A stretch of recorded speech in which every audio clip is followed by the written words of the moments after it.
আসসালামু আলাইকুম সম্মানিত দর্শক বন্ধুরা, আজকে আমরা সূরাতুল ইখলাস এই সূরাটি আমরা ইজরা করব। রিডিং কিভাবে পড়তে হয় সেটা আমরা ইনশাআল্লাহ শিখব। বিসমিল্লাহির রহমানির রহিম।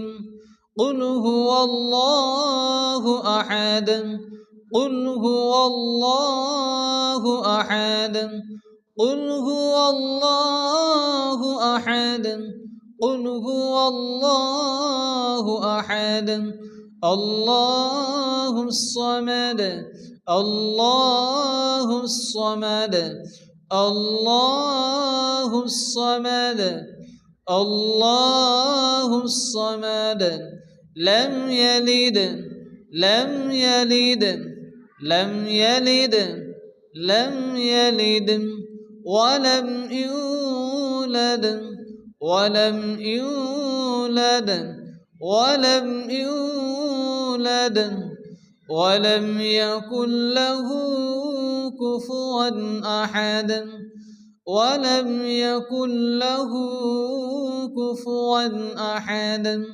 ولم يكن له كفوا أحد ولم يكن له كفوا أحد।